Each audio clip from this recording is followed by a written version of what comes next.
everyone. Please come in. Well, my name is Luke. Today I serve as the Q&A host. First of all, we would like to thank for the wonderful talk about the awareness raising in our culture. And so now begin today's question and answer portion of the GIC talk this afternoon. And for those who might have come in after the talk began, so we would like to take this opportunity to remind you to please make sure that your cell phone is turned off or switched to silent mode. Thank you. If you did not get a piece of paper when you walk in, so please raise your hand and one of our volunteers will provide you with one. And when you have written down your question, so please hand it to one of our volunteers who will in turn bring it to me, and I will address the question to the speaker. Please refrain from asking questions directly to the speaker at this time. There will be opportunity for you to ask directly to the speaker after the talk. So we have several questions for Mr. Kang related to the topic. And first of all, the question will come to one of our audience. So, where did you learn your English?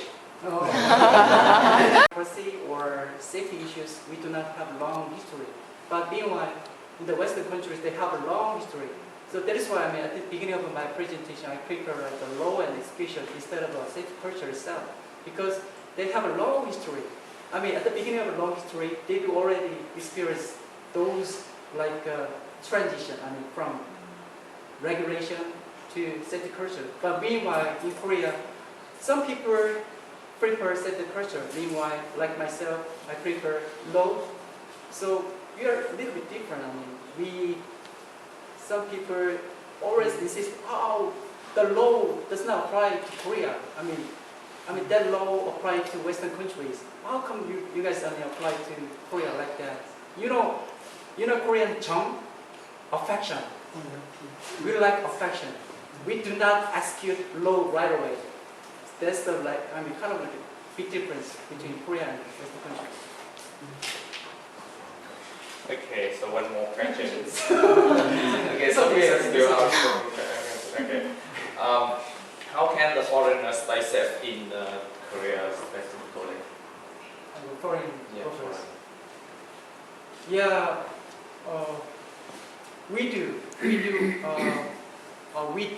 We did a memorandum of understanding with the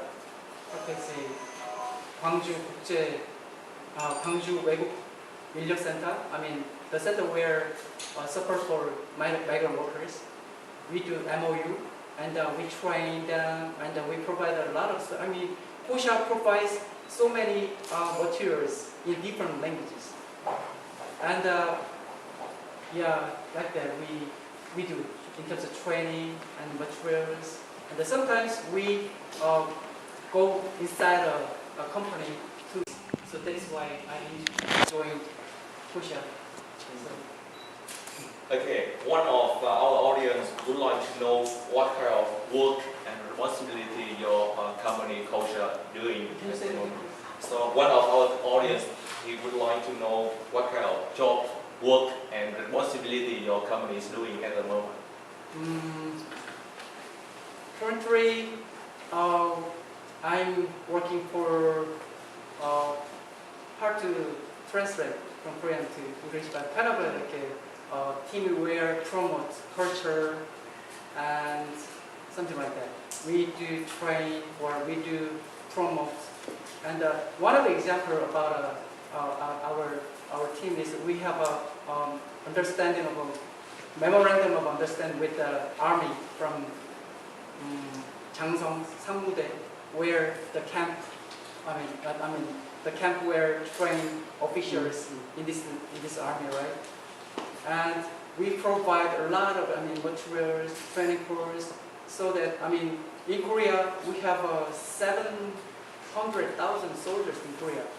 In other means they all going back to our society. So we train those soldiers before going back to their, our society again. So this kind of one of that I'm working right now. Okay. Do your company directors have personal responsibility for safety? So can you say again, please? Okay, sorry. Yeah. Do your company director, your boss, have personal responsibility for safety culture? Versus like personal responsibility, personal duty for Personal duty for safety culture for the topic. Okay.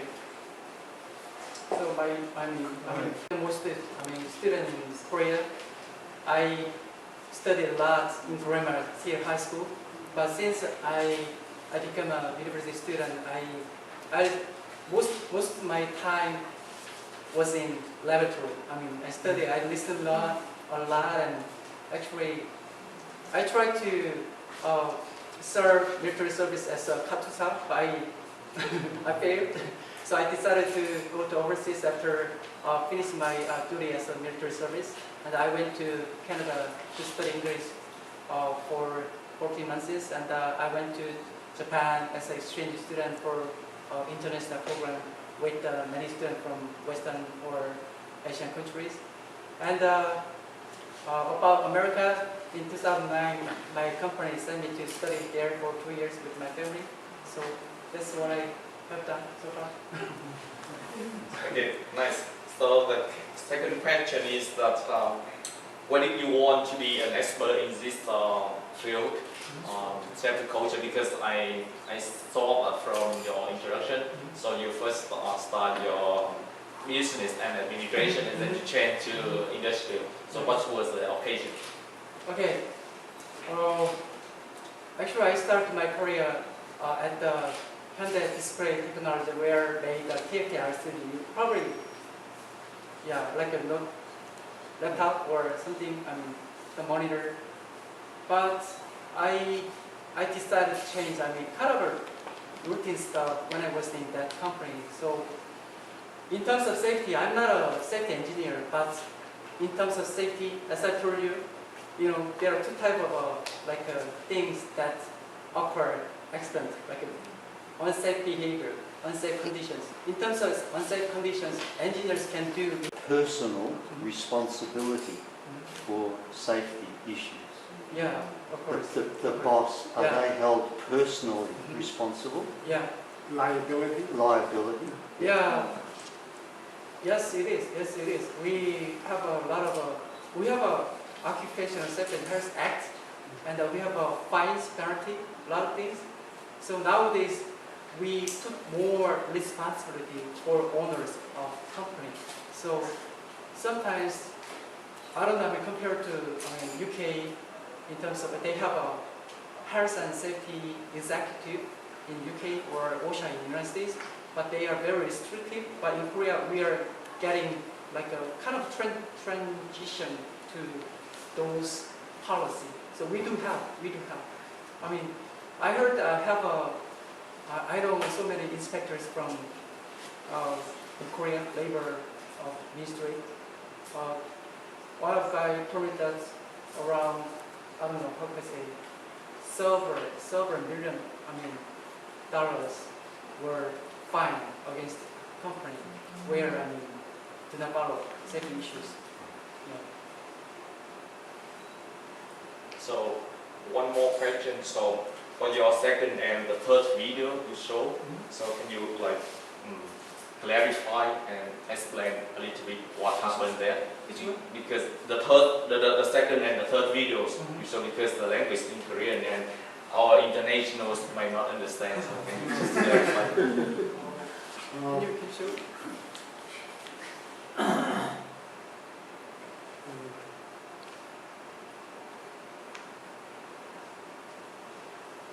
The second and the third.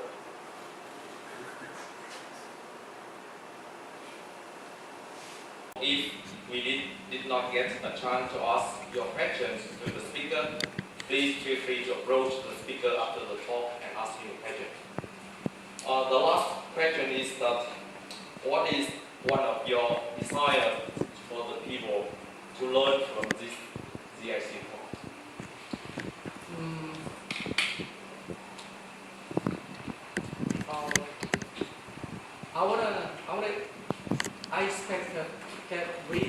of barriers between peoples, right?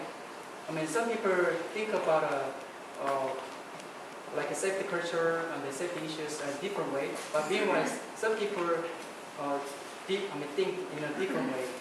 But sometimes in Korea, we notice that if there is an issue to debate, they really sometimes quarrel each other, not discuss, right?